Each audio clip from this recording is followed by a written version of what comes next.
So far, we've used sines, cosines, and tangents for 90-degree angles, triangles, right? For right triangles.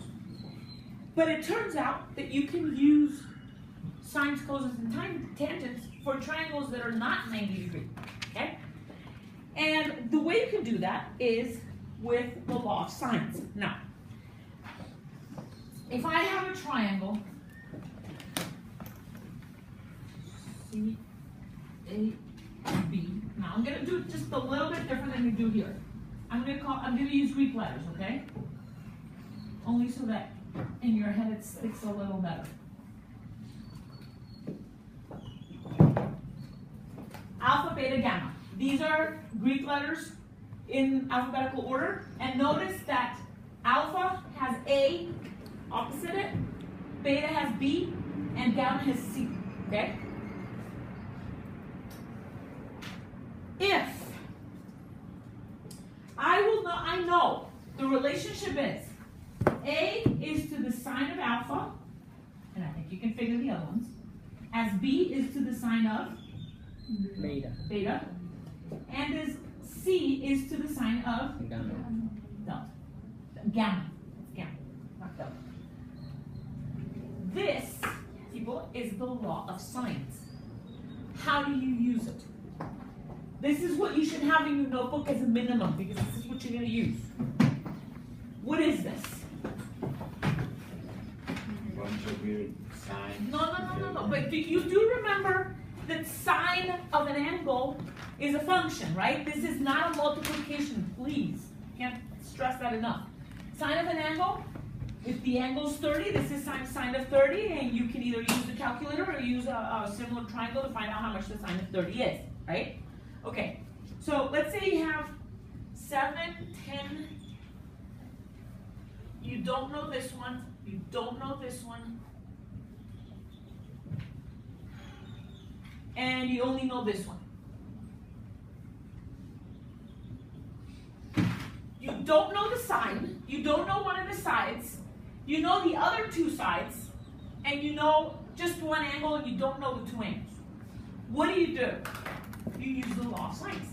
So it would be the sine of 23 is to 7, right? Because it's opposite that one. As the sine of alpha is to what? 10. And then you can find alpha. The only thing you don't know is alpha, right? This is a number. Don't know as much, but you can find out. This is in gradients, and I don't know how to change it. This is in degrees. Okay. It's 7 divided by the sine of 23. This is 17.915. And equals 10 sine of alpha. So the sine of alpha is going to equal 10 divided by 17.915. Alpha is going to equal the inverse sine of whatever we get here, which is 0.58. Inverse sine 33.93. So alpha is 33.93 degrees. Guess what? Once you have alpha, you can find beta easily. Once you find beta, you can find x easily, right? Do you want me to do it, or do you think you can? You want me to do it? Okay.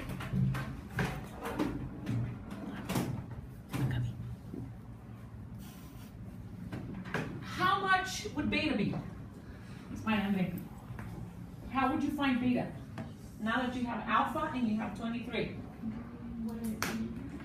The angles inside a triangle add up to 180. And I have 2 of them. What's the third one? 180 minus 33.93 and minus 23.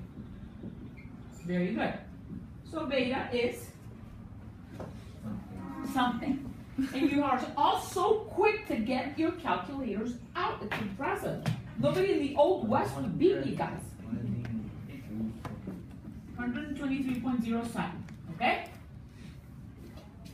Now what? What am I missing? Now you do the wrong side again. I'm missing x, right? So the law of sines, I have 7 sine of 23 equals x sine of beta.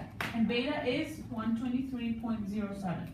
And then you just find x. You could also do that 7 squared plus 10 squared plus 7. It is not a 90-degree triangle. It's not a right triangle. You can't do that.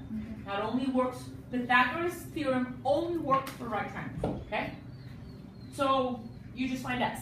Do you want me to do that, or you can get that, right? Is it clear, the law of sines? I think it's pretty straightforward.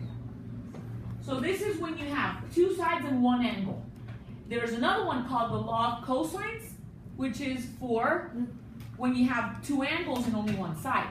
It's like this, not very big. It's really long. Yeah, but it's still, there's a pattern.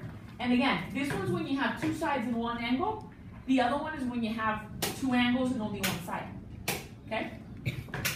We good? Yeah. Peace.